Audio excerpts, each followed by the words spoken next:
এই দেখেন, এটা হলো আমার গাড়ি। সামান্য একটা অল্প একটু কথা শোনা, এগুলো সব কুয়েতিয়া লাগা। ঠিক আছে। আন্নাসান প্রত্যেকটা বাড়ির সামনে গাড়ির পার্কিং আছে।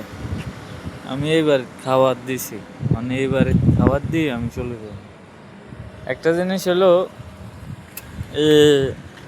মানে এটা একটা রাস্তা না, আর গাড়িটা কোন রাস্তার মধ্যে, আর এইড হইলো এই দাগের হে সাইডে হলো পার্কিং।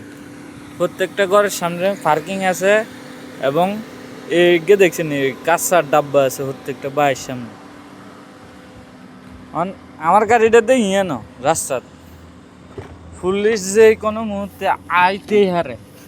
খালি একটা ছবি উঠাবো, উঠে কব কোনো কথা কইছে না, হাতে যাইব কই কুদুরারে, আর মোবাইলে মেসেজ আইব 30 কেডি বা 40 কেডি বা 20 কেডি, মানে জরিমানা চলে আইব।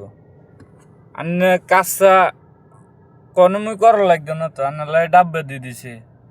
সারাদিন যা খান রুমের মধ্যে এই আনি ডাব্বাইকের মধ্যে হালাবেন, রাখতে লই যাবো কই। পার্কিং বাড়ি করতে হলে ঘরের সামনে পার্কিং রাখতে হইব মাস্ট। দেখছেন নি পার্কিং লাই হাতটা কত সুন্দর রিটার্ন করছে। আর বাংলাদেশে সরকারটা যেটা হয়েছে, এই সরকার এইগুলো দেখি গেছে। এখন বর্তমান সরকার এই সবগুলা জিনিস দেখি গেছে। বাংলাদেশের সরকার যদি এর পরে পরিবর্তন না করতে পারে, তাহলে কিছু করার নাই। আর করবো সব সময় দেওয়ার লাগবে। আর গাড়িটা কিটা দেখছেন, এটা আগুনে না, আরে বাপরে। তারা আঙ্গ বাইর সামনে গরু থায় বাংলাদেশও বাইর সামনে, আর হাতে বাইর সামনে এক প্রাইডু, মার্সিডিজ, BMW, সব রেঞ্জ রোভার হইতে ডিফেন্ডার।